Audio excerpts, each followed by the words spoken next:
योऽन्तः प्रविश्य मम वाचमिमां प्रसुप्तां सञ्जीवयत्यखिलशक्तिधरस्वधाम्ना अन्यांश्च हस्तचरणश्रवणत्वगादीन् प्राणान् नमो भगवते पुरुषाय तुभ्यं। सर्वमङ्गलमाङ्गल्ये शिवे सर्वार्थसाधिके शरण्ये त्र्यम्बके देवी ನಾರಾಯಣಿ ನಮೋಸ್ತುತೆ. ಶ್ರೀ ಗುರುಭ್ಯೋ ನಮಃ. ಕರ್ನಾಟಕದಲ್ಲಿ ಅತ್ಯಂತ ಪ್ರಸಿದ್ಧವಾದಂತಹ ದುರ್ಗಾಪರಮೇಶ್ವರಿಯ ಸನ್ನಿಧಾನವುಳ್ಳಂತಹ ಕ್ಷೇತ್ರ ಕಟೀಲು. ನಂದಿನಿ ನದಿಯ ಮಧ್ಯದಲ್ಲಿರತಕ್ಕಂತಹ ದ್ವೀಪ ದೇವಸ್ಥಾನ, ಜಲದುರ್ಗಿ ಅಂತಲೂ ಇದನ್ನು ಕರೀತಾರೆ. ಅತ್ಯಂತ ಪ್ರಸಿದ್ಧವಾದದ್ದು. ಈ ಹಿಂದೆ ಇದು ಜಾಬಾಲಿ ಋಷಿಯ ಆಶ್ರಮ ಸ್ಥಳ ಆಗಿತ್ತು. ನಿರ್ಜರಾರಣ್ಯ ಅಂತ ಇದರ ಹೆಸರು. ಜಾಬಾಲಿ ಋಷಿ ತಪಸ್ಸು ಮಾಡ್ತಾ ಇರತಕ್ಕಂತಹ ಸಂದರ್ಭದಲ್ಲಿ ಬಹಳ ದೊಡ್ಡ ಕ್ಷಾಮ ಬಂದು ಸಮಾಧಿ ಸ್ಥಿತಿಯಲ್ಲಿರತಕ್ಕಂತಹ ಅವನು ಸಮಾಧಿಯಿಂದ ಎಚ್ಚೆತ್ತುಕೊಂಡಾಗ ಲೋಕದ ಕ್ಷಾಮ ನಿವಾರಣೆಗಾಗಿ ಯಾಗವನ್ನು ಮಾಡಬೇಕು ಅಂತ ಅವನಿಗಾದ ಪ್ರೇರಣೆಯಂತೆ ಸ್ವರ್ಗದ ಕಾಮಧೇನುವನ್ನು ತರಲಿಕ್ಕೆ ಅಂತ ಸ್ವರ್ಗಕ್ಕೆ ಹೋಗ್ತಾನೆ. ಸ್ವರ್ಗದಲ್ಲಿ ಕಾಮಧೇನು ಇರುವುದಿಲ್ಲ. ಮಗಳಾದಂತಹ ನಂದಿನಿಯನ್ನು ಕರೆದುಕೊಂಡು ಹೋಗಬಹುದು ಅಂತ ದೇವೇಂದ್ರ ಹೇಳಿದ ಹಾಗೆ ನಂದಿನಿಯನ್ನು ಪ್ರಾರ್ಥಿಸುವಾಗ ನಾನು ಭೂಲೋಕಕ್ಕೆ ಬರತಕ್ಕವಳಲ್ಲ ಅಂತ ಅಹಂಕಾರದಿಂದ ಅವಳು ಹೇಳ್ತಾಳೆ. ಕೋಪಗೊಂಡಂತಹ ಜಾಬಾಲಿ, ನೀನು ಯಾವ ಭೂಲೋಕಕ್ಕೆ ಬರುವುದಿಲ್ಲ ಅಂತ ಹೇಳಿದೆಯೋ ಅದೇ ಭೂಲೋಕದಲ್ಲಿ ನದಿಯಾಗಿ ಹರಿ ಅಂತ ಶಾಪ ಕೊಟ್ಟು ಬಿಡ್ತಾನೆ. ಪಶ್ಚಾತ್ತಾಪಗೊಂಡಂತಹ ನಂದಿನಿ ಶಾಪ ವಿಮೋಚನೆಗಾಗಿ ಕೇಳುವಾಗ, ಶಾಪ ಕೊಡುವ ಸಾಮರ್ಥ್ಯ ನನಗುಂಟು, ಹಿಂಪಡೆಯುವ ಸಾಮರ್ಥ್ಯ ನನಗಿಲ್ಲ, ಹಾಗಾಗಿ ನೀನೇನಿದ್ರೂ ಸಹ ಆದಿಮಾಯನ್ನು ಪ್ರಾರ್ಥಿಸು, ಅವಳು ಏನಾದರೂ ದಾರಿ ತೋರಿಸಿಯಾಳು ಅಂತ ಹೇಳಿ ಮುಂದೆ ಹೋಗ್ತಾನೆ. ಹಾಗಾಗಿ ನಂದಿನಿ ಇಲ್ಲಿಂದ ಒಂದು 16 ಮೈಲಿ ಆಚರಿರತಕ್ಕಂತಹ ಕನಕಗಿರಿ ಎನ್ನುವ ಬೆಟ್ಟದಲ್ಲಿ ಕೂತ್ಕೊಂಡು ತಪಸ್ಸನ್ನು ಆಚರಿಸುವ ಸಂದರ್ಭದಲ್ಲಿ ದೇವಿ ಪ್ರತ್ಯಕ್ಷಳಾಗಿ, ಋಷಿ ಶಾಪ ಸುಳ್ಳಾಗಲಿಕ್ಕೆ ಸಾಧ್ಯವೇ ಇಲ್ಲ, ನದಿಯಾಗಿ ಹರಿಲೇಬೇಕು ನೀನು, ಕಾಲಕ್ರಮೇಣ ನಿನ್ನ ಕಟಿ ಪ್ರದೇಶದಲ್ಲಿ ನಾನು ಜನಿಸ್ತೇನೆ ಅಂತ, ನಿನ್ನ ಮಗಳಾಗಿ ಜನಿಸ್ತೇನೆ ಅಂತ ಅಭಯವನ್ನಿಡ್ತಾಳೆ. ಹಾಗೆ ನಂದಿನಿ ನದಿಯಾಗಿ ಹರಿತಾಳೆ. ವೈವಸ್ವತೇಂತರೇ ಪ್ರಾಪ್ತೆ 28ಮೇ ಯುಗೆ ಶುಂಭೋ ನಿಶುಂಭಶ್ಚೈವಾನ್ಯ ಉತ್ಪತ್ಸ್ಯೇತೆ ಮಹಾಸುರೌ ನಂದಗೋಪಗೃಹೇ ಜಾತ ಯಶೋದಾ ಗರ್ಭಸಂಭವ ತತಸ್ಥೌ ನಾಶಯಿಷ್ಯಾಮಿ ವಿಂಧ್ಯಾಚಲ ನಿವಾಸಿನಿ ಅಂತ ದೇವಿಯ ವಾಕ್ಯವನ್ನು ನಾವು ಮಾರ್ಕಂಡೇಯ ಪುರಾಣದಲ್ಲಿ ಕಾಣ್ತೇವೆ. ವೈವಸ್ವತ ಮನ್ವಂತರದ 28ನೇ ದ್ವಾಪರ ಯುಗದಲ್ಲಿ ಪುನಃ ಶುಂಭನಿಶುಂಭರು ಹುಡ್ತಾರೆ. ಆ ಸಂದರ್ಭದಲ್ಲಿ ನಾನು ನಂದಗೋಪನ ಮನೆಯಲ್ಲಿ ಹುಟ್ಟಿದವಳಾಗಿ ಅವನನ್ನು ಕೊಲ್ತೇನೆ ಅಂತ ದೇವಿಯ ಏನು ವಾಕ್ಯ ಉಂಟು, ಹಾಗೆ ಆ ಶುಂಭನಿಶುಂಭರನ್ನು ಆ ದೇವಿ ಕೊಲ್ಲುವಂತಹ ಸಂದರ್ಭದಲ್ಲಿ ಅವರ ಮಂತ್ರಿಯಾಗಿರತಕ್ಕಂತಹ ಅರುಣಾಸುರ ಎನ್ನುವವ ತಲೆ ತಪ್ಪಿಸಿಕೊಂಡು ಹೋಗಿ ಆ ಗುಹೆಯಲ್ಲಿ ವಾಸಿಸಿ ಬ್ರಹ್ಮನನ್ನು ಮೆಚ್ಚಿಸಿ ವರವನ್ನು ಪಡೆಯುತ್ತಾನೆ. 2 ಕಾಲುಗಳ ಪ್ರಾಣಿಗಳಿಂದ 4 ಕಾಲುಗಳ ಪ್ರಾಣಿಗಳಿಂದ ಮರಣ ಬರಬಾರದೆನ್ನುವುದೇ ಅದರ ವರ. ಅದರಿಂದ ಅವ ಉನ್ಮತ್ತನಾಗ್ತಾನೆ. ಅದರೊಂದಿಗೆ ಸರಸ್ವತೀ ದೇವಿಯಿಂದ ಗಾಯತ್ರಿ ಮಂತ್ರೋಪದೇಶವನ್ನು ಪಡ್ಕೊಂಡು ಅವ ಬ್ರಾಹ್ಮಣ್ಯವನ್ನು ಸಿದ್ಧಿಸಿಕೊಳ್ತಾನೆ. ಈ ವರ ಪ್ರಭಾವದಿಂದ ಸ್ವರ್ಗ, ಭೂ, ಮರ್ತ್ಯ, ಪಾತಾಳ ಮೂರನ್ನೂ ಸಹ ತನ್ನ ಸ್ವಾಧೀನವನ್ನು ಆಗಿಸಿಕೊಂಡು ಇಲ್ಲೇ ಹತ್ತಿರದಲ್ಲಿ ಇರತಕ್ಕಂತಹ ಏಕವೀರಾದ್ರಿಪುರ ಎನ್ನುವಂತಹ ಪ್ರದೇಶದಲ್ಲಿ ಅರಮನೆಯನ್ನು ಕಟ್ಟಿಕೊಂಡು ವಾಸವಾಗಿರ್ತಾನೆ. ಎಲ್ಲರೂ ಹೋಗಿ ದೇವಿಯನ್ನು ಪ್ರಾರ್ಥಿಸುವಾಗ ದೇವತೆಗಳ ಆ ಪ್ರಾರ್ಥನೆಗೆ ಮೊರೆ ಹೋಗಿ ಅವನನ್ನು ಕೊಲ್ತೇನೆ ಅಂತ ಅಭಯವಾಕ್ಯವನ್ನು ಹೇಳಿದಾಗ ಅದರೊಟ್ಟಿಗೆ ಆ ಗಾಯತ್ರಿ ಮಂತ್ರದ ಒಂದು ಯಾವುದೇ ಉಪಾಸನೆ ಉಂಟು ಅದನ್ನು ನಿಲ್ಲಿಸಬೇಕು ಅಂತ ದೇವಿ ಹೇಳ್ತಾಳೆ. ಹಾಗಾಗಿ ಬೃಹಸ್ಪತಿ ಮೋಹಶಾಸ್ತ್ರದ ಮೂಲಕವಾಗಿ ಅವನ ಮನೆಯಲ್ಲಿ ಹೋಗಿ, ನೀನು ಯಾವ ದೇವರು ಅಂತ ನಾನು ನೋಡಲಿಕ್ಕೆ ಬಂದಿದ್ದೇನೆ, ನೀನೇ ಯಾರನ್ನೋ ಒಬ್ಬರನ್ನು ಉಪಾಸನೆ ಮಾಡ್ತಾ ಇದ್ದು, ಇದು ತಪ್ಪು ಅಂತ ಉಪದೇಶ ಮಾಡುವಾಗ ಅಹಂಕಾರದಿಂದ ಅರುಣಾಸುರ ಗಾಯತ್ರಿ ಮಂತ್ರವನ್ನು ಬಿಟ್ಟು ಬಿಡ್ತಾನೆ. ಆ ಸಂದರ್ಭದಲ್ಲಿ ದೇವಿ ಮೋಹಿನಿ ಸ್ವರೂಪದಲ್ಲಿ ಬಂದು ಇಲ್ಲಿ ನೆಲೆಸುವಂತಹ ಸಂದರ್ಭದಲ್ಲಿ ಮಂತ್ರಿಗಳಿಂದ ತಿಳಿಯಲ್ಪಟ್ಟಂತಹ ಅರುಣಾಸುರ ಆ ಮೋಹಿನಿ ಹತ್ರ ಬಂದು ಮದುವೆಯ ಪ್ರಸ್ತಾಪವನ್ನು ಮಾಡ್ತಾನೆ. ಮದುವೆಗೆ ಒಪ್ಪದೇ ಇರತಕ್ಕಂತಹ ಮೋಹಿನಿಯನ್ನು ಬಲಾತ್ಕಾರ ಮಾಡಲಿಕ್ಕೆ ಹೋಗುವಾಗ ದೇವಿ ಅದೃಶ್ಯಳಾಗ್ತಾಳೆ. ಇಡೀ ಭೂಕಂಪ ಆಗ್ತದೆ. ಅವನ ಅರಮನೆಯ ಸೊತ್ತು ಎಲ್ಲ ನಾಶ ಆಗ್ತದೆ. ಕೋಪಗೊಂಡಂತಹ ಅರುಣಾಸುರ ತನ್ನ ಕೈಯಲ್ಲಿರತಕ್ಕಂತಹ ಖಡ್ಗದಿಂದ ದೇವಿ ಕುಳಿತುಕೊಂಡಂತಹ ಕಲ್ಲಿಗೆ ಬಡಿತಾಳೆ.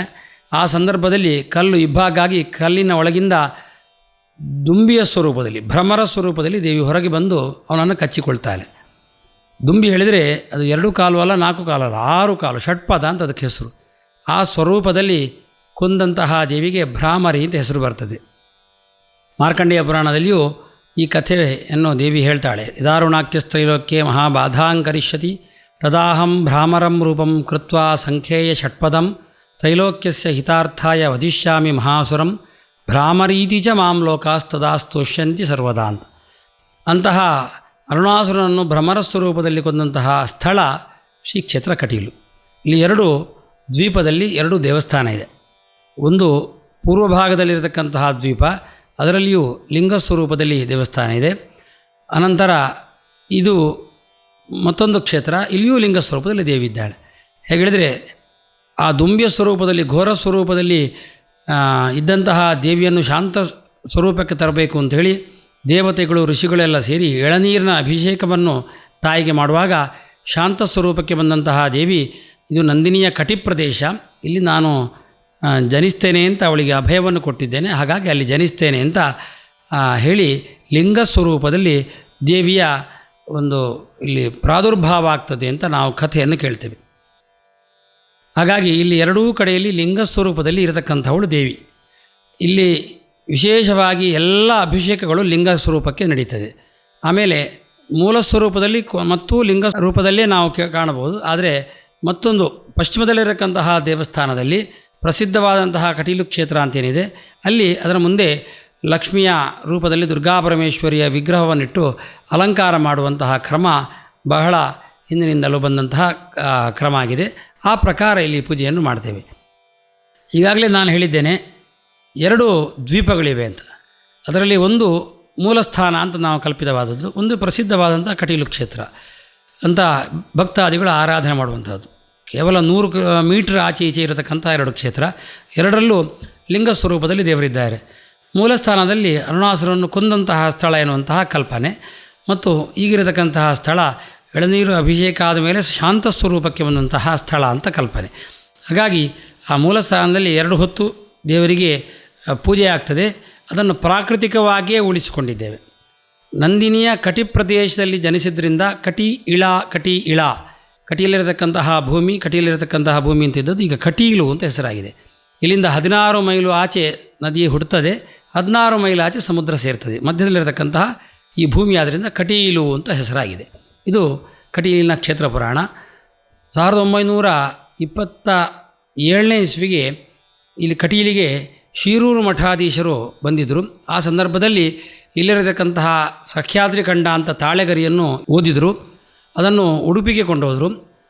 ಸೋದರ ಶ್ರೀಗಳೊಂದಿಗೆ ಚರ್ಚಿಸಿ ಅನಂತಕೃಷ್ಣಾಚಾರ್ಯ ಎನ್ನುವಂತಹ ವಿದ್ವಾಂಸರಲ್ಲಿ ಕೊಟ್ಟು ಆ ಪುಸ್ತಕವನ್ನು ಕಟೀಲು ಕ್ಷೇತ್ರ ಮಹಾತ್ಮ್ಯಂ ನಿರ್ಜರಾರಣ್ಯ ಮಹಾತ್ಮ್ಯಂ ಅಂತ ಪುಸ್ತಕವನ್ನು ಮುದ್ರಣಗೊಳಿಸಿದ್ದಾರೆ ಅಂತ ನಮಗೆ ಇತಿಹಾಸ ಹೇಳ್ತದೆ.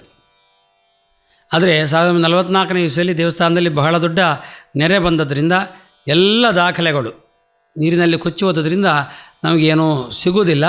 ಅಲ್ಲಿಯೂ ಈ ಕಟೀಲಿನ ಕಥೆಯನ್ನು ಅತ್ಯಂತ ಚೆನ್ನಾಗಿ ಅದರಲ್ಲಿ ಬಿಂಬಿಸಿದ್ದಾರೆ. ಕಟೀಲು ಎನ್ನುವುದಕ್ಕೆ ಸ್ಪಷ್ಟವಾದ ಉಲ್ಲೇಖ ಇದೆ. ಅದು ಸಖ್ಯಾದ್ರೇಹೇ ಪಶ್ಚಿಮೇ ಭಾಗೆ ಪಶ್ಚಿಮಾಂಬು ನಿಧೇಸ್ತಟೆ ಷಟ್ಕ್ರೋಶ ದೂರಗೆ ಪೂರ್ವಭಾಗೆ ತೌಲವ ಮಂಡಲೆ ನಿರ್ಜರಾರಣ್ಯಮಿತ್ಯಸ್ತಿ ಮುನೀನಾಂ ತಪಸಸ್ಥಲಂ ಯತ್ರ ದೇವಿ ಮಹಾಲಕ್ಷ್ಮೀ ಆಜ್ಞಯಾ ಶೇಷಶಾಯಿನಃ ಭ್ರಾಮರೀಂ ಆಕೃತಿಂ ಪ್ರಾಪ್ಯ ಜಘಾನ ಅರುಣಸಂಜ್ಞಕಂ ದೈತ್ಯೇಂದ್ರಂ ಮುನಿಸಂಘಸ್ಯ ಪ್ರಾಣಾಯಾಮರ ತುಷ್ಟಯೇ ಯತ್ರ ಪುಣ್ಯಾ ನಂದಿನೀತಿ ಪ್ರಸಿದ್ಧಾ ಸರಿತಾಂ ವರ ದ್ವಿಧಾ ವಿಭಜ್ಯ ಚಾತ್ಮಾನಂ ಮಧ್ಯೆ ದ್ವೀಪಂ ಪ್ರಕಲ್ಪ್ಯ ಹಿ ಹರಿಣಾ ಸಹ ಕ್ರೀಡಂತ್ಯ ರಮಾಯಾಹ ಕ್ಷೀರವಾರಿಧೇಃ ಶ್ವೇತದ್ವೀಪಸ್ಯ ಸದೃಶಂ ಸತಾಂ ಆನಂದದಂಕರಂ ಎನ್ನುವಂತಹ ವಾಕ್ಯ ಅದರಲ್ಲಿ ಕಾಣ್ತದೆ. ಸಖ್ಯಾದ್ರಿಯ ಪಶ್ಚಿಮ ಭಾಗ, ಪಶ್ಚಿಮ ಸಮುದ್ರದಿಂದ 12 ಮೈಲು ಈಚೆ ಎಲ್ಲಂತಹ ಸ್ಪಷ್ಟವಾದಂತಹ ಉಲ್ಲೇಖ ಇರತಕ್ಕಂತಹ ಆ ಕಥೆಯಲ್ಲಿ ಮಹಾವಿಷ್ಣುವಿನೊಂದಿಗೆ ಲಕ್ಷ್ಮೀ ಇಲ್ಲಿ ನೆಲೆಸಿದ್ದಾಳೆ ಅಂತ ಸ್ಪಷ್ಟವಾದಂತಹ ಉಲ್ಲೇಖ ನಮಗೆ ಅದರಲ್ಲಿ ಸಿಗ್ತದೆ. ಆದ್ದರಿಂದ ಇದನ್ನು ವೈಷ್ಣವ ಸನ್ನಿಧಾನ ಅಂತ ಹೇಳಿದರೂ ಯಾವುದೇ ರೀತಿಯಾದಂತಹ ತಪ್ಪಿಲ್ಲ.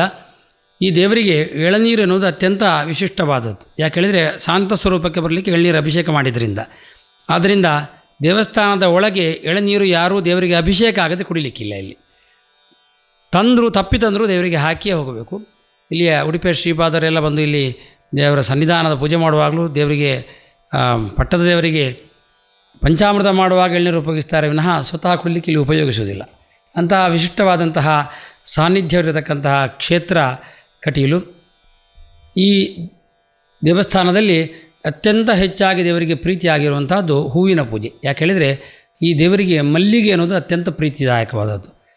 ಪರಮ ಸಾತ್ವಿಕವಾದಂತಹ ಸ್ವರೂಪದಲ್ಲಿ ಲಕ್ಷ್ಮಿ ಇರುವುದರಿಂದಾಗಿ ಸಾತ್ವಿಕದ ಬಣ್ಣ ಬಿಳಿಯಾದದ್ದರಿಂದ ಪ್ರಾದೇಶಿಕವಾಗಿ ಮಲ್ಲಿಗೆ ಎನ್ನುವಂಥದ್ದು ಬಿಳಿ ಬಣ್ಣದಲ್ಲಿ ಅತ್ಯಂತ ಶ್ರೇಷ್ಠವಾಗಿ ಇರುವ ಹೂವು ಇಲ್ಲಿ ಬೆಳೆಯುವುದರಿಂದ ಈ ದೇವರಿಗೆ ಮಲ್ಲಿಗೆ ದೇವರು ಒಂದು ದೊಡ್ಡ ಹೆಸರು ಇದೆ. ಹಾಗಾಗಿ ಮಲ್ಲಿಗೆಯ ಪೂಜೆ ಅಂತ ಹೂವಿನ ಪೂಜೆ ಅತ್ಯಂತ ವಿಶಿಷ್ಟವಾಗಿ ನಡೆಯತಕ್ಕಂತಹ ಒಂದು ಪೂಜೆ. ಅದರೊಟ್ಟಿಗೆ ರಂಗಪೂಜೆ ಅಂತ ರಾತ್ರಿ ಇಡೀ ಪರಿವಾರ ದೇವತೆಗಳಿಗೆ ಸಹಿತವಾಗಿ ಆಗುವಂತಹ ಪೂಜೆಗಳಿವೆ.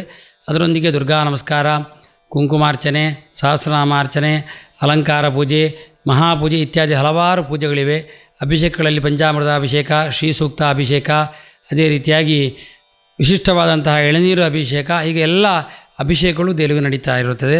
ಒಂದು ಶುಕ್ರವಾರ 4000 ಎಳ್ನೀರು ಬರುವಂಥದ್ದೇ ಕಟೀಲಿನ ವೈಶಿಷ್ಟ್ಯ. ಪ್ರತಿ ದಿವಸವೂ 800ರಿಂದ 1000 ಎಳ್ನೀರು ದೇವರಿಗೆ ಅಭಿಷೇಕಕ್ಕಾಗಿ ಭಕ್ತರಿಂದ ಹಾಕಲ್ಪಡುವಂಥದ್ದು. ಅಂತಹ ವಿಶಿಷ್ಟವಾದಂತಹ ಸಾನ್ನಿಧ್ಯವುಳ್ಳಂತಹ ಕ್ಷೇತ್ರ. ಈ ಕ್ಷೇತ್ರದಲ್ಲಿ ಮತ್ತೊಂದು ರಕ್ತೇಶ್ವರಿ, ಇಲ್ಲಿ ಒಳಗಿದ್ದ ಸಾತ್ವಿಕ ಸ್ವರೂಪ ಆದ್ದರಿಂದ ಅನುಗ್ರಹದಾಯಕವಾದದ್ದು. ನಿಗ್ರಹಕ್ಕೆ ಬೇಕಿದ್ರೆ ಹೊರಗಿನ ರಕ್ತೇಶ್ವರಿಯನ್ನು ಕೈ ಮುಗಿಯತಕ್ಕಂತಹ ಕ್ರಮ ಇದೆ. ದೊಡ್ಡ ಶಿಲೆ, ಅಲ್ಲಿಗೆ ತೆಂಗಿನಕಾಯಿಯನ್ನು ಹಾಕುವ ಮೂಲಕವಾಗಿ ದೇವರನ್ನು ಇಲ್ಲಿ ಆರಾಧನೆ ಮಾಡತಕ್ಕಂತಹ ಕ್ರಮ ಇದೆ. ಇದರೊಂದಿಗೆ ಉಪದೇವತರಾಗಿ ನಾಗದೇವರಿದ್ದಾರೆ, ಗಣಪತಿ ಶಾಸ್ತ್ರಗಳಿದ್ದಾರೆ ಒಳಗಿಂದ, ಮತ್ತು ಮೇಲೆ ಇಲ್ಲಿ ಚಾಮುಂಡಿ ಮತ್ತು ಧೂಮಾವತಿ ಮತ್ತು ಮೂಲಸ್ಥಾನದಲ್ಲಿ ವ್ಯಾಘ್ರ ಚಾಮುಂಡಿ ಇದೆ. ಅದರೊಂದಿಗೆ ನದಿಯ ಆ ಕಡೆ ಭೋಜನ ಶಾಲೆಯ ಪಕ್ಕ ಬ್ರಹ್ಮರ ಗುಡಿ ಇದೆ. ಬ್ರಹ್ಮ ಹೇಳಿದರೆ ಬ್ರಾಹ್ಮಣ್ಯದ ಒಂದು ಸಂಕೇತವಾಗಿ ಆರಾಧನೆ ಮಾಡುವುದು. ಕಳೆದು ಹೋದ ವಸ್ತುವಿಗೆ ಅವರಲ್ಲಿ ಪ್ರಾರ್ಥನೆ ಮಾಡಿದರೆ ತೆಂಗಿನಕಾಯಿ ಹಾಕ್ತೇನೆ ಅಥವಾ ಭೋಗ ಕೊಡ್ತೇನೆ ಅಂತ ಪ್ರಾರ್ಥನೆ ಮಾಡಿದರೆ ಸಿಗುವುದು ಕಟೀಲಿನ ವೈಶಿಷ್ಟ್ಯ.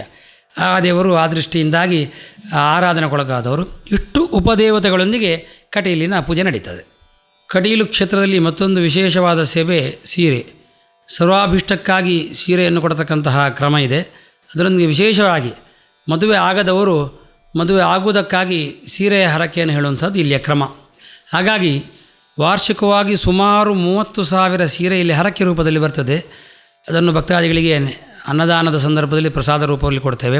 ಅಲ್ಲದೆ ನವರಾತ್ರಿಯ ಲಲಿತಾ ಪಂಚಮಿಯ ದಿನ ವಿಶೇಷವಾಗಿ ಬಂದಂತಹ ರಾತ್ರಿ ಹೊತ್ತು ಬಂದಂತಹ ಎಲ್ಲ ಹೆಣ್ಣು ಮಕ್ಕಳಿಗೆ ಆ ಸೀರೆಯನ್ನು 2 ತುಂಡು ಮಾಡಿ ದೇವರ ಪ್ರಸಾದ ಅಂತ ಕೊಡತಕ್ಕಂತಹ ಕ್ರಮ ಇದೆ. ಸುಮಾರು ಸಾವಿರಾರು ಭಕ್ತರು ಆ ದಿವಸ ಬರೀ ಆ ಪ್ರಸಾದಕ್ಕೋಸ್ಕರ ಇಲ್ಲಿ ಬರ್ತಾರೆ. ರಂಗಪೂಜೆಯ ವೈಶಿಷ್ಟ್ಯ ಹೇಳಿದರೆ ಇಲ್ಲಿ ಸರ್ವ ಉಪದೇವತಾಕವಾದಂತಹ ಪೂಜೆ ಅಂತ ಇದ್ದರೂ ಸಹ ಮಹಾನವಮಿ ದಿವಸ ಮಹಾರಂಗ ಪೂಜೆ ಅಂತ ನಡೀತದೆ. ಸುಮಾರು 800 ಆರತಿಗಳ ಒಂದೇ ಪೂಜೆ. ಅದು 2-2.5 ಗಂಟೆಗಳ ಕಾಲ ನಡೆಯತಕ್ಕಂತಹ ವಿಶಿಷ್ಟವಾದಂತಹ ಪೂಜೆ, ಅತ್ಯಂತ ವೈಭವದಿಂದ ನಡೆಯತಕ್ಕಂತಹ ಪೂಜೆ. ನಿಮಗೆ ಬೇರೆ ಎಲ್ಲಿಯೂ ಅದನ್ನು ಕಾಣಲಿಕ್ಕೆ ಸಾಧ್ಯ ಇಲ್ಲ. ಈ ಕ್ಷೇತ್ರದ ಮತ್ತೊಂದು ವೈಶಿಷ್ಟ್ಯ ಹೇಳಿದರೆ ಸಪ್ತಶತಿಯ 12ನೇ ಅಧ್ಯಾಯದಲ್ಲಿ ದೇವಿ ಹೇಳತಕ್ಕಂತಹ ಒಂದು ವಾಕ್ಯ ಇದೆ, ವಿಪ್ರಾಣಾಂ ಭೋಜನೈರ್ ಹೋಮೈಹಿ ಪ್ರೋಕ್ಷಣೀಯೈರ್ ಹರ್ನಿಶಂ ಅಂತ. ಅದು ಇನ್ನು ಶಾಂತನವೀ ಪಾಠ, ವಿಪ್ರಾಣಾಂ ಭೋಜನೈರ್ ಹೋಮೈಹಿ ಪ್ರೇಕ್ಷಣೀಯೈರ್ ಹರ್ನಿಶಂ ಅಂತ.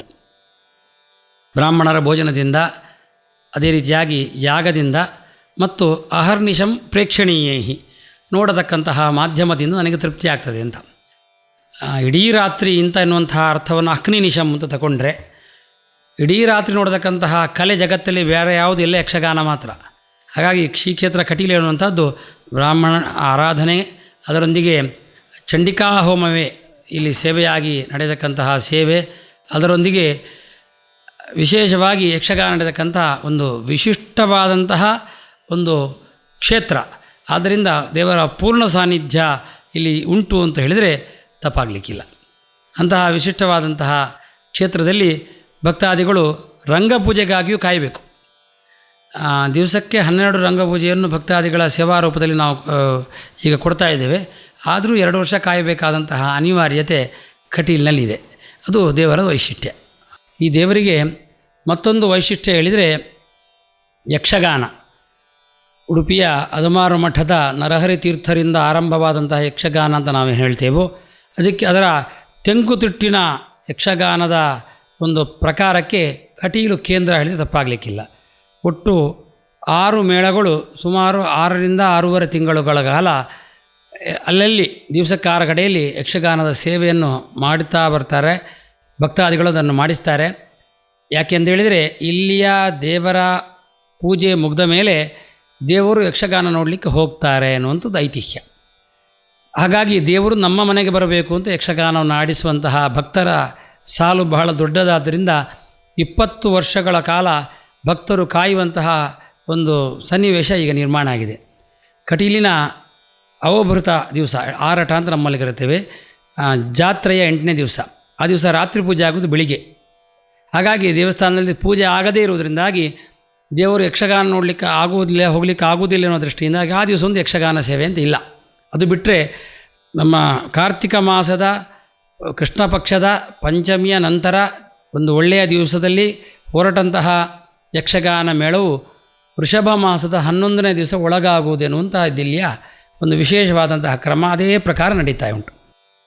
ದೇವರು ಹಾಗಾಗಿ ಹಗಲು ಇಲ್ಲಿ ಸಾನ್ನಿಧ್ಯದಲ್ಲಿರ್ತಾರೆ, ರಾತ್ರಿ ಯಕ್ಷಗಾನದ ಜಾಗದಲ್ಲಿ ಸಾನ್ನಿಧ್ಯದಲ್ಲಿರ್ತಾರೆ. ನಿತ್ಯೋತ್ಸವ ನಮ್ಮ ದೇವರಿಗೆ. ಎಲ್ಲ ಕಡೆಯಲ್ಲೂ ಅತ್ಯಂತ ವೈಭವದಿಂದ ಯಕ್ಷಗಾನ ನಡೀತಾ ಇರತಕ್ಕಂತಹ ಕ್ಷೇತ್ರ ಕಟೀಲು.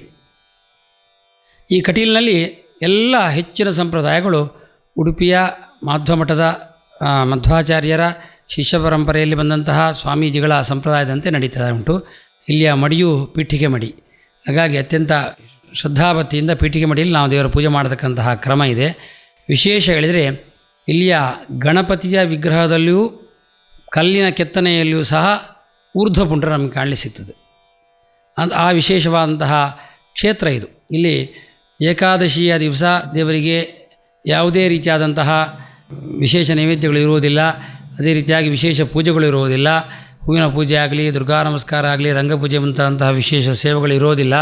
ಆ ದಿವಸ ಭಕ್ತಾದಿಗಳಿಗೆ ಇಲ್ಲಿ ಭೋಜನ ಇರುವುದಿಲ್ಲ. ಅದು ಬಿಟ್ಟರೆ ಪ್ರತಿದಿನವೂ ಬಂದಂತಹ ಎಲ್ಲ ಭಜಕರಿಗೂ ಸಹ 2 ಹೊತ್ತು ವಿಶೇಷವಾದಂತಹ ಒಂದು ಪಾಯಸದ ಊಟವನ್ನು ಬಡಿಸುವಂತಹ ಕ್ರಮ ಭಾಳ ಹಿಂದಿನಿಂದ ಬಂದಂಥದ್ದು.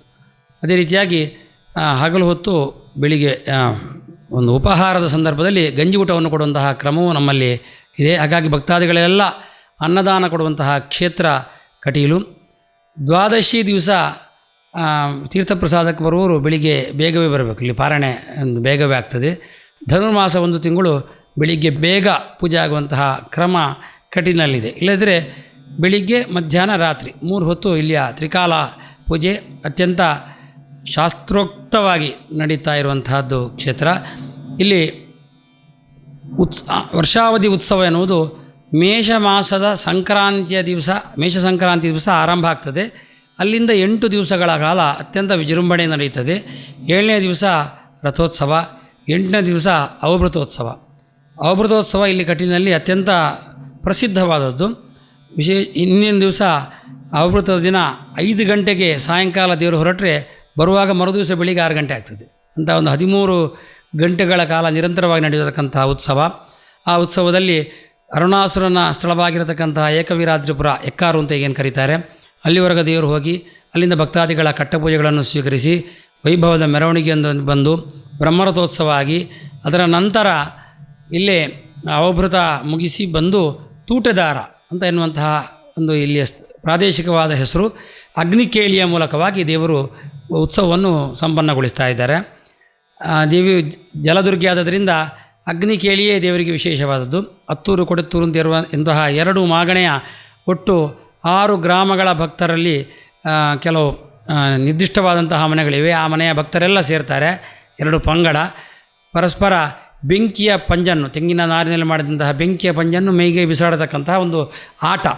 ಆ ಮೂಲಕವಾಗಿ ಆ ಒಂದು ಅಗ್ನಿಕೇಳಿ ನಡೀತದೆ. ಒಂದು 24 ನಿಮಿಷಗಳ ಕಾಲ ಮಾತ್ರ ನಡೆಯತಕ್ಕಂತಹ ಕೇಳಿ ಜಗತ್ಪ್ರಸಿದ್ಧವಾದದ್ದು. ಅದಕ್ಕೋಸ್ಕರ ಸಾವಿರಾರು ಭಕ್ತರು ಇಲ್ಲಿಗೆ ಬರತಕ್ಕಂತಹ ಕ್ರಮ ಇದೆ. ಹಾಗೆ ಒಟ್ಟು ವೈಭವದಿಂದ ಇಲ್ಲಿಯ ವರ್ಷಾವಧಿ ಜಾತ್ರೆ ಆಗ್ತದೆ. ಅದರೊಂದಿಗೆ ನವರಾತ್ರಿಯನ್ನು ಅತ್ಯಂತ ವಿಜೃಂಭಣೆಯಿಂದ ನಾವು ಆಚರಿಸ್ತೇವೆ. ಯಕ್ಷಗಾನ ಮುಗಿದ ಮೇಲೂ ಸಹ ನವರಾತ್ರಿ ಸಂದರ್ಭದಲ್ಲಿ ಇಲ್ಲಿ ಯಕ್ಷಗಾನದ ಪ್ರದರ್ಶನ ಇದೆ. ಅದರೊಂದಿಗೆ ಕೃಷ್ಣಾಷ್ಟಮಿಯನ್ನು ಅತ್ಯಂತ ವಿಜೃಂಭಣೆಯಿಂದ ಇಲ್ಲಿ ಆಚರಣೆ ಮಾಡ್ತೇವೆ. ಯಾಕೆಳಿದರೆ ನಾನು ಆಗಲೇ ಹೇಳಿದಾಗ ನಂದಗೋಪಗೃಹೇ ಜಾತ ಯಶೋಧಾ ಗರ್ಭ ಸಂಭವ, ಆ ದೇವಿಯ ಅವತಾರವಾದಂತಹ ಒಂದು ಏನು ಕಲ್ಪನೆ ಇದೆ, ಆ ದೇವಿಯ ಜನ್ಮ ನಕ್ಷತ್ರ ಎನ್ನುವ ದೃಷ್ಟಿಯಿಂದಾಗಿ ಕೃಷ್ಣಾಷ್ಟಮಿಯನ್ನು ದೇವಿಯ ಜನ್ಮ ನಕ್ಷತ್ರ ಅಂತಲೂ ಜನ್ಮದಿನ ಅಂತಲೂ ನಾವು ಆಚರಣೆ ಮಾಡತಕ್ಕಂತಹ ಕ್ರಮ ಇದೆ. ನವರಾತ್ರಿಯ ಸಂದರ್ಭದಲ್ಲಿ ದೇವರಿಗೆ 2 ಬಾರಿ ಅಭಿಷೇಕ ಆಗಬೇಕು. ನವರಾತ್ರಿ ಬಿಟ್ಟರೆ ಎರಡು ಬಾರಿ ಅಭಿಷೇಕ ಆಗುವುದು ಕೃಷ್ಣಾಷ್ಟಮಿ ದಿವಸ ಮಾತ್ರ. ಇಲ್ಲಿ ಆ ದೇವರಿಗೆ ಅಭಿಷೇಕ ಆಗ್ತದೆ. ಕೃಷ್ಣನ ಮೃಣ್ಮಯ ಮೂರ್ತಿಯನ್ನು ಇಲ್ಲಿ ಇಟ್ಟು ಕೃಷ್ಣನಿಗೂ ವಿಶೇಷವಾದಂತಹ ಪೂಜೆ ನಡೆಸಿ ಮರುದಿವಸ ಮೊಸರು ಕುಡಿಕೆ ವಿಟ್ಲಪಿಂಡಿ ಅಂತ ಏನು ಹೇಳ್ತೇವೆ ಅದು ನಡೀತದೆ. ಆಮೇಲೆ ರಾತ್ರಿ ದೇವಿಗೆ ಪ್ರೀತಿಯಾಗಿ ಯಕ್ಷಗಾನ ಸೇವೆ ಆ ದಿವಸ ಆಗಲೇಬೇಕು. ಯಾರಾದರೂ ಹರಕೆ ಹೇಳಿದಂತಹ ಕಲಾವಿದರಿದ್ದರೆ ಅವರಿಗೆ ಸೇವೆ ಮಾಡಲಿಕ್ಕೆ ಅವಕಾಶ ಆ ದಿವಸ ನಾವು ಕೊಡ್ತೇವೆ. ಹೀಗೆ ಯಕ್ಷಗಾನದಲ್ಲಿಯೂ ಮತ್ತು ಮೊಸರು ಕುಡಿಕೆಯಿಂದಲೂ ದೇವಿಗೆ ಮತ್ತು ಕೃಷ್ಣನಿಗೆ ತೃಪ್ತಿ ಆಗುವಂತಹ ಕೆಲಸ ಆ ದಿವಸ ಮಾಡ್ತೇವೆ. ಇದರೊಂದಿಗೆ ಮಧ್ವ ಜಯಂತಿಯನ್ನು ನಾವು ಅರ್ಚಕರು ಮತ್ತು ದೇವಸ್ಥಾನದಿಂದ ಆಚರಣೆ ಮಾಡ್ತೇವೆ. ಮಧ್ವನವಮಿಯನ್ನು ದೇವಸ್ಥಾನದಿಂದ ಆಚರಣೆ ಮಾಡ್ತೇವೆ. ಅದಕ್ಕೆ ಒಬ್ಬ ಭಕ್ತರು ಒಬ್ಬರು ಪ್ರತಿ ವರ್ಷ ಸಮಾರಾಧನೆಯನ್ನು ಮಾಡುವ ಕ್ರಮವು ಬಹಳ ಹಿಂದೆ ನಡ್ಕೊಂಡು ಬಂದಿದೆ. ಈ ರೀತಿಯಾಗಿ ಪಶ್ಚಿಮ ಜಾಗರ ಪೂಜೆ ಇಲ್ಲಿದೆ. ತುಳಸಿ ಪೂಜೆಯ ಸಂದರ್ಭದಲ್ಲಿ ವಾದಿರಾಜಕೃತ ತುಳಸಿ ಸಂಕೀರ್ತನೆಯನ್ನೇ ಹಾಡಬೇಕಂತಕ್ಕಂತಹ ಕ್ರಮ ಇದೆ. ನವರಾತ್ರಿಯ ಸಂದರ್ಭದಲ್ಲಿಯೂ ಸಹ 4 ರಂಗಪೂಜೆಗಳು ನಡೆಯುವಂತಹ ಮಧ್ಯದ ಸಮಯದಲ್ಲಿ ಕಟೀಲಿನ ಬ್ರಾಹ್ಮಣ ವರ್ಗ ಆ ವಾದಿರಾಜರ ತುಳಸಿ ಸಂಕೀರ್ತನೆ ಹೇಳಿ ಕುಣಿಯತಕ್ಕಂತಹ ಕ್ರಮ ಕಟೀಲಿನಲ್ಲಿದೆ. ವರ್ಷದ ಮೀನ ಸಂಕ್ರಾಂತಿ ದಿವಸ ರಾಶಿ ಪೂಜೆ, ಏಕಾದಶಿ ಬಂದರೆ ಮರು ದಿವಸ ಆಗ್ತದೆ.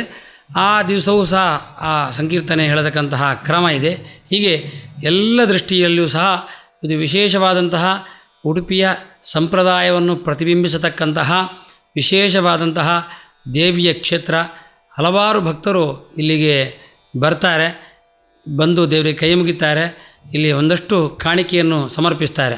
ಈ ಕಾಣಿಕೆಯಿಂದಲೇ ಭಕ್ತಾದಿಗಳಿಗೆ ಅನ್ನದಾನವನ್ನು ಕೊಡ್ತಾ ಇದ್ದೇವೆ. ಇದಲ್ಲದೆ 1ನೆಯ ತರಗತಿಯಿಂದ ಪದವಿ ತರಗತಿವರೆಗೆ BA BComವರೆಗೆ, ಹಾಗೆಯೇ ಸಂಸ್ಕೃತ MA ಮತ್ತು ಅದರ PhD ತರಗತಿವರೆಗೆ ನಾವು ವಿದ್ಯಾರ್ಥಿಗಳಿಗೆ ಉಚಿತ ಶಿಕ್ಷಣವನ್ನು ಕೊಡ್ತೇವೆ. 2800 ಮಕ್ಕಳು ಕಟೀಲಿನಲ್ಲಿ ವಿದ್ಯಾಭ್ಯಾಸವನ್ನು ಪಡೀತಾರೆ. ಆ ಮಕ್ಕಳಿಗೆ ಮಧ್ಯಾಹ್ನದ ಊಟವೂ ಉಚಿತವಾಗಿ ಕೊಡ್ತೇವೆ.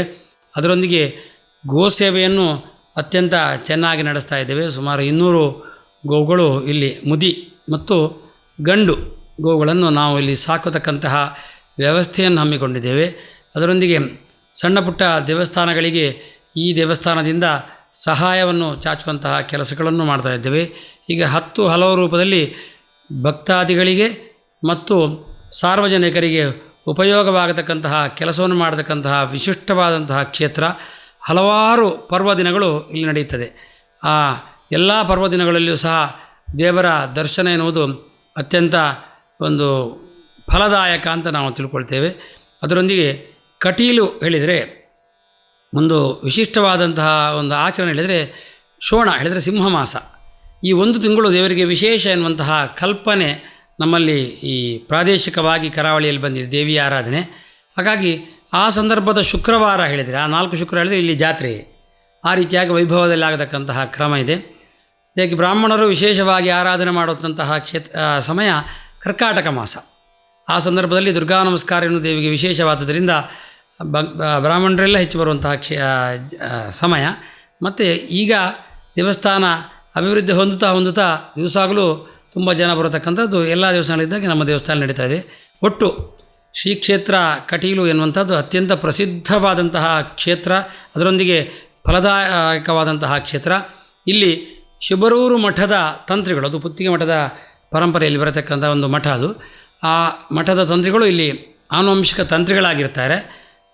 ಆಸಣ್ಣ ಮನೆತನದವರು ಆನುವಂಶಿಕ ಅರ್ಚಕರಾಗಿ ಇಲ್ಲಿ ಕೆಲಸ ಮಾಡುವವರು. ಎಲ್ಲರಿಗೂ ಒಳ್ಳೆಯದಾಗಲಿ ಅಂತ ದೇವರಲ್ಲಿ ಪ್ರಾರ್ಥನೆ ಮಾಡ್ತೇನೆ. ನಮಸ್ಕಾರ.